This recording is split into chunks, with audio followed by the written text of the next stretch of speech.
Hi friends, this is Raju Yadav और आज की इस वीडियो में हम बात करने वाले हैं एक एवरेज मिलियनेयर के इनकम स्ट्रीम्स के बारे में। आई एम श्योर कि आप सभी ने कभी ना कभी ये जरूर सोचा होगा कि एचएनआईज अपने पैसे कहां और कैसे बनाते हैं। तो चलिए इसका जवाब ढूंढते हैं इस वीडियो में। दुनिया में तकरीबन 4 करोड़ 68 लाख मिलियनेयर्स हैं, जिनमें से 7,59,000 भारत से हैं। और आपको शायद ये जान के हैरानी ना हो कि इन सभी में एक चीज कॉमन है। इन सभी के मल्टीपल यानी एक से ज्यादा इनकम स्ट्रीम्स हैं। तो आज की इस वीडियो में हम उन्हीं 7 स्ट्रीम्स के बारे में बात करने वाले हैं जो इन सभी में कॉमन है और कैसे आप भी इन्हें रेप्लिकेट कर सकते हैं। आई विल सजेस्ट कि आप वीडियो को पूरा देखें, स्किप ना करें, क्योंकि सभी पॉइंट्स इंटरकनेक्टेड हैं और स्किप करने से शायद आप प्लॉट को मिस कर दो। तो चलिए शुरू करते हैं वीडियो को। अगर अभी तक आपने चैनल को सब्सक्राइब नहीं किया है तो नीचे सब्सक्राइब करें और इस बेल आइकन को दबाएं ताकि आपको आगे के अपडेट्स मिलते रहें। तो फर्स्ट है अर्न्ड इनकम। अर्न्ड इनकम वो रेवेन्यू है जो आप किसी और के लिए उनका काम करके बनाते हैं। यहां बेसिकली आप अपना टाइम सैलरी के बदले एक्सचेंज करते हैं। हम में से ज्यादातर लोग अपनी शुरुआत यहीं से करते हैं। Doctors, lawyers, accountants, architects, employ या इवन सीईओज, हम सभी इसी ब्रैकेट में आते हैं। इसे हम एक्टिव इनकम भी कहते हैं क्योंकि ये तभी तक आपके लिए रेवेन्यू जनरेट करती है जब तक आप इसे एक्टिवली परस्यू करते हैं। सेकेंड स्ट्रीम है प्रॉफिट इनकम। अब ये वो कैटेगरी है जहां हम सभी आना चाहते हैं। यहां तक पहुंचते आप एक एम्प्लॉय से एंटरप्रेन्योर बन चुके होते हैं।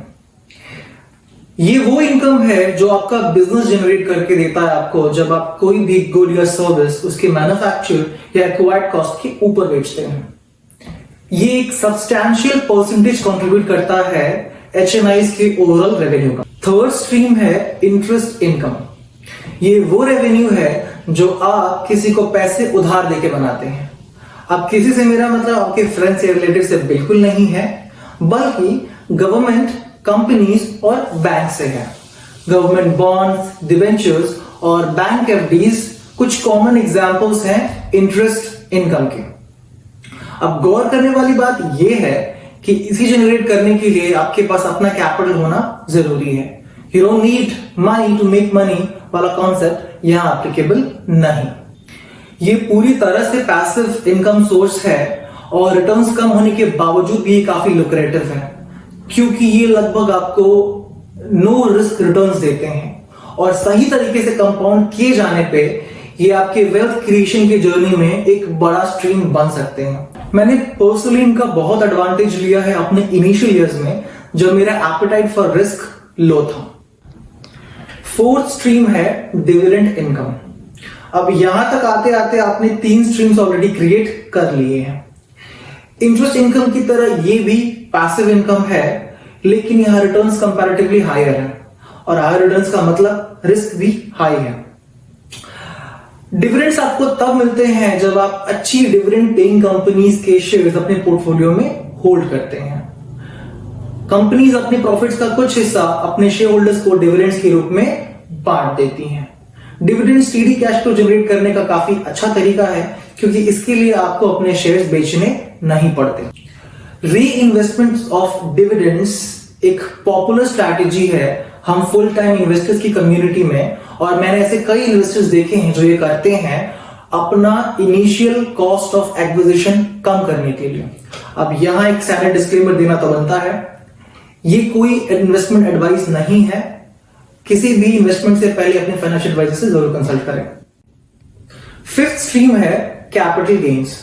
जैसा कि आप नाम से समझ ही पा रहे हो, ये वो रेवेन्यू है जो आपको आपके एसेट्स के वैल्यू अप्रिशिएट होने पे आते हैं। लेट्स से कि आपने एक शेयर 100 में खरीदा और 3 साल के बाद वो 200 के हो चुके हैं।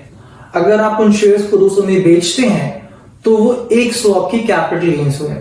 वैसे ही 50 लाख में ली हुई प्रॉपर्टी अगर आप 70 लाख में बेचते हैं तो वो 20 लाख आपके कैपिटल गेन्स हुए।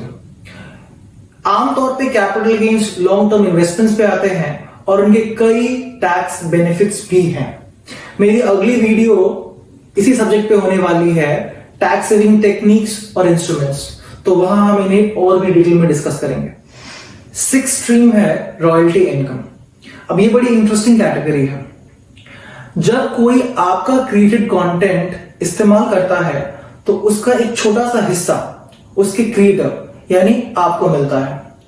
जैसा कि एक राइटर को उसकी लिखी हुई किताब के हर एक कॉपी की सेल पे या किसी पेटेंट होल्डर को उसके पेटेंट के इस्तेमाल पे। इसे जनरेट करने के लिए आपको कोई स्पेशलाइज्ड स्किल और ढेर सारी मेहनत की जरूरत पड़ेगी। कैपिटल रिक्वायरमेंट्स काफी कम है, तो काफी लोग अपनी शुरुआत यहां से भी करते हैं।